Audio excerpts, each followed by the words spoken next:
കൃത്യമായ രാഷ്ട്രീയ പോരാട്ടമായിരിക്കും കേരളത്തിൽ നടക്കുക എന്നുള്ളതാണ്. നമ്മുടെ സമൂഹം വളരെ ഷോർട്ട് മെമ്മറി ഉള്ളൊരു സമൂഹമാണ്.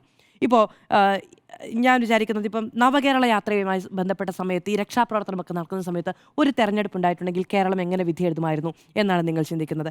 അതിനുശേഷം വികസന പ്രഖ്യാപനങ്ങൾ വലിയ തോതിൽ വന്ന സമയത്ത് ആ സമയത്ത് ഒരു തെരഞ്ഞെടുപ്പ് നടക്കുകയാണെങ്കിൽ അതിന് നേരെ ഓപ്പോസിറ്റായുള്ള ഒരു വിധി എഴുത്തായിരിക്കും ഉണ്ടാക്കുന്നത്. 20 ദിവസം മുന്നിലുണ്ടെങ്കിൽ അത് വളരെ നിർണായകമായ ഒന്നായിരിക്കും. ഞാൻ വളരെ ആകാംക്ഷയോടുകൂടി കാത്തിരിക്കുന്നുണ്ട് എന്താണ് ഈ 20 ദിവസം നടക്കാൻ പോകുന്നത്, എന്തായിരിക്കും ഈ തെരഞ്ഞെടുപ്പിനെ സ്വാധീനിക്കാൻ പോകുന്നത് എന്നുള്ളത്. കാരണം തെരഞ്ഞെടുപ്പുണ്ടായിരുന്നു, അത് പ്രതിഫലിക്കുകയും ചെയ്തു.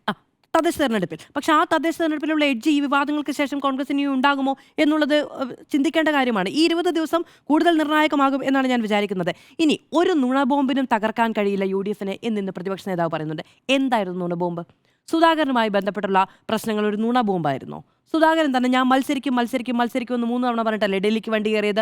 അതിനുശേഷം അദ്ദേഹം ഈ പാർട്ടിയെ മുൾമുനയിൽ നിർത്തിയിട്ടുള്ള മണിക്കൂറുകൾ നമുക്ക് ഓർമ്മയില്ല. ഇതൊന്നും സുധാകരനെ ബാധിച്ചിട്ടില്ല, സുധാകരന്റെ തീരുമാനമല്ല എന്നാണോ പറയുന്നത്? സുധാകരൻ ഇന്ന് കണ്ണൂരിൽ ടി.ഒ. മോഹനോട് സംസാരിച്ചത് എന്താണ്?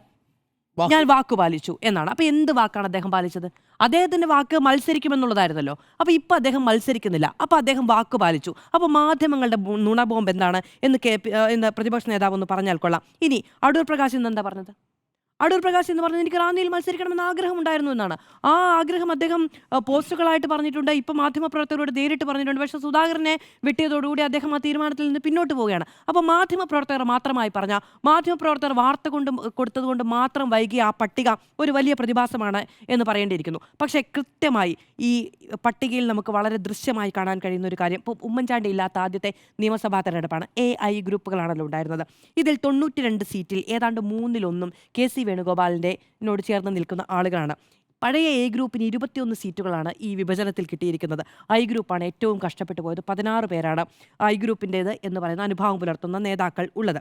ഇനി LDF-മായി സംബന്ധിച്ച് നേരത്തെ പറയല്ലോ, സ്മിത ചേച്ചിയും പറഞ്ഞതാണ്. അപ്പോൾ 4 ഇടത്താണ് ആ പ്രശ്നമുള്ളത്. ഡോക്ടർ അരുൺകുമാറും പറഞ്ഞതാണ്.